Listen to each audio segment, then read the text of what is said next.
My best friend of 15 years stood in my kitchen, held up my engagement ring, and said, "Honestly, I always thought I'd be the one wearing this." I laughed because I thought she was joking. She wasn't. 3 months later, she'd copied my business, poached my biggest client, and told my fiancé I'd been lying to him for years. And the worst part, I still, for a while, believed I was the crazy one. This is the story of Cassidy, the girl I called my sister, and how I finally stopped shrinking myself to fit inside her jealousy.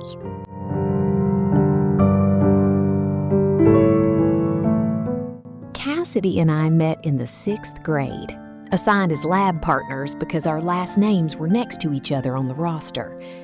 We stayed partners for the next 15 years, just not in science class anymore. She was the loud one, the one who talked to strangers at parties, who always knew the best gossip, who could make an entire room laugh with one sentence. I was quieter, the planner, the one who remembered everyone's birthdays and kept the group chat organized. We fit together like two puzzle pieces that had been cut wrong on purpose, and somehow that made it work. When I started my interior design business 4 years ago, Cassidy was the first person I called. She helped me build my website for free, sat with me at my kitchen table until 2 in the morning while I panicked over my first client contract, and told me over and over that I was going to make it. For the first 2 years, she meant it.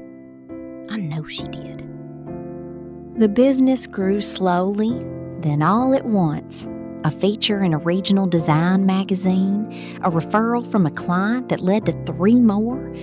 By year 3, I had a small team, a wait list, and a reputation in the city for turning tired, outdated homes into something people cried over when they walked in. Cassidy, meanwhile, was still bouncing between marketing jobs, always one performance review away from being let go, always describing herself as in between things. I never once made her feel small for it. I paid for dinners without making it a thing. I recommended her for freelance gigs. When she finally decided to start her own home staging business, a business that looked suspiciously similar to mine, I was the one who cheered the loudest. "You're gonna be so good at this," I told her, and I meant every word. What I didn't know yet was that somewhere underneath her hugs and her "I'm so proud of you" texts, something had been quietly rotten for years. Not because of anything I'd done wrong, because of everything I'd done right. Around that same time, I met Ren. He was an architect I'd been referred to for a joint project, and within 6 months, he wasn't just my collaborator, he was my person. Cassidy was there for all of it. She was the one who helped me pick the restaurant for our 3rd date. She was the one who cried happy tears when he proposed at my 30th birthday dinner, surrounded by everyone we loved. Or so I thought. At the party, Cassidy whispered something in my ear.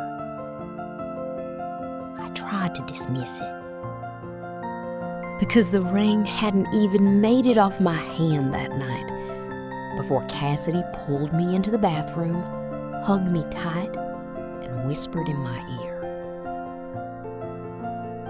"You don't deserve this more than anyone else you know. You just got lucky." I told myself I misheard her.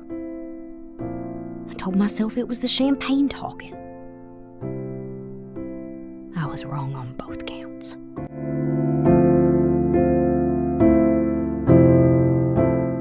It started small. The kind of small you only notice in hindsight, once you know what you're looking for. Cassidy began casually showing up to client meetings I hadn't invited her to, introducing herself as my creative partner, a title that didn't exist. At first, I let it slide, chalking it up to enthusiasm. She was starting her own business after all. Maybe she just wanted to learn. Then a longtime client, a woman named Delphine, who'd hired me for 3 projects over 2 years, mentioned in passing that Cassidy had reached out separately with some really interesting ideas for the guest house. I remember the exact way my stomach dropped. I confronted Cassidy gently, careful not to sound accusatory. She laughed it off. "We're best friends, Maren. I wasn't trying to steal your client. I was just being helpful. God, you're being so weird about this." So I let it go. Again. Over the next 2 months, it happened 3 more times. Each time, Cassidy had an explanation ready. She was just networking. She didn't realize the client was one of mine. She was trying to build her own thing and support me at the same time, as if those 2 things weren't in direct conflict. By the time Delphine officially moved her guest house project to Cassidy's new staging business, I'd stopped being confused and started being afraid. Afraid of what? I couldn't yet name. Then came the wedding planning. Cassidy inserted herself into every decision. The venue, the flowers, even things Ren and I hadn't discussed yet ourselves. When I gently mentioned wanting a smaller bridal party, she went quiet for 3 days and then sent a text that read, "Guess I know where I stand." I apologized. I always apologized. That was the pattern I hadn't noticed yet. That in 15 years of friendship, I had somehow become the one constantly smoothing things over for hurt feelings I hadn't caused. The turning point came on a Tuesday in March.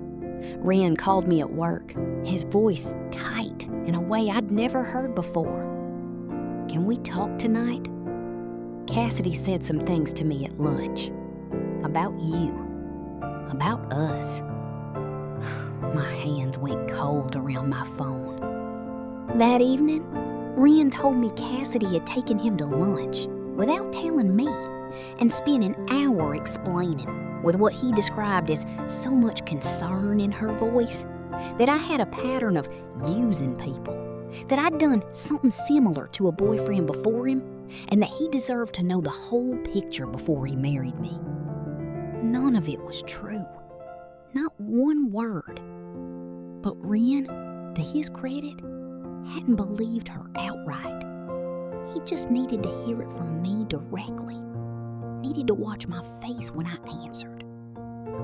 I sat across from him at our kitchen table, the same table where Cassidy once held my hand at 2 a.m, and I told him the truth, that I had no idea what she was talking about, that there was no ex-boyfriend story, that whatever Cassidy said had come from somewhere I didn't understand yet. He believed me, but the damage of the conversation itself, the fact that it had happened at all behind my back, sat in the room with us like a third person for weeks. I didn't confront Cassidy that night. I needed to understand what I was actually dealing with first.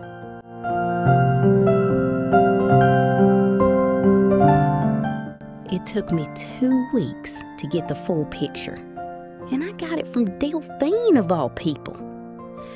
She called me, awkwardly, apologetically, to ask if everything was okay between me and my friend, because Cassidy had told her during a staging consultation that Maren was going through something and that people should be cautious about referring me new work. That's when I understood. This wasn't jealousy expressing itself in one bad moment at an engagement party. This was a campaign. Quiet, deliberate, spread across months, aimed at every corner of my life at once. My clients, my fiancé, my reputation. I invited Cassidy over. I told her I wanted to talk about the wedding, because I knew if I said anything else, she'd have time to build a defense. She arrived with wine, like always, settling onto my couch like she had 1,000 times before. "So," I said, sitting across from her, not touching my glass. "I talked to Delphine, and I talked to Wren about lunch." Her face didn't fall the way I expected. It hardened. "I was trying to protect him," she said. "Someone had to tell him the truth eventually." "There is no truth, Cassidy. There's nothing to tell. You made it up." She set her glass down harder than necessary. "You have no idea what it's like to watch someone get everything. The business, the guy, the life. I have supported you for 15 years, and you never once stopped to think about what that cost me." "I never asked you to pay a cost," I said quietly. "I asked you to be happy for me. That's it. That's all I ever asked." "Well, I couldn't," she snapped. "I tried. I really tried. And every time I saw you win again, it felt like losing something of my own." There it was. 15 years. Finally spoken honestly in one sentence. I didn't yell. I didn't cry. Not in front of her. I just said, "I think you need to leave." And for the first time in our friendship, she didn't argue with me. She just left. I sat alone in my living room for a long time afterward, not grieving the fight, grieving the years I'd spent explaining away 100 smaller versions of that same sentence, telling myself it was nothing.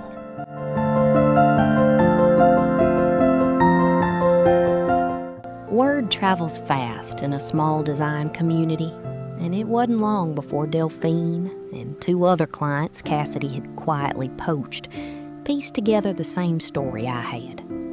Cassidy's staging business, built on borrowed ideas and whispered warnings about me, lost 3 major contracts within a month, once people realized how she'd gotten them. I didn't celebrate that. I want to be honest about that. There's no triumphant montage in real life when someone you loved for 15 years falls apart. There's just quiet. Wren and I got married that October, in a small ceremony with people who had never once made me feel like my success was something to apologize for. My mother gave a toast about resilience that made half the room cry. Cassidy wasn't there. I didn't invite her. And for the first time, that decision didn't come with guilt attached. It's been 8 months since that conversation in my living room.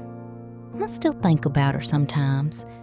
Not the bathroom whisper, not the lunch with Wren, but the girl who sat with me at 2 a.m. over my first contract, who genuinely, at some point, wanted good things for me.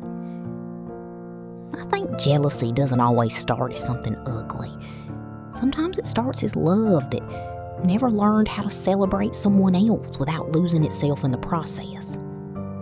But understanding where it came from doesn't mean I owed it my whole life. If you've ever had a friend who only loved you in the seasons when you needed them more than they needed you, I hope you hear this. You're not responsible for managing someone else's jealousy.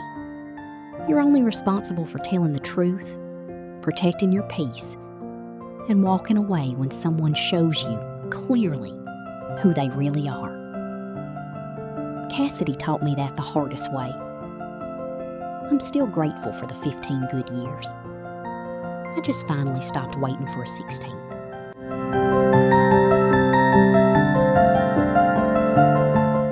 If this story hit close to home, you're not alone.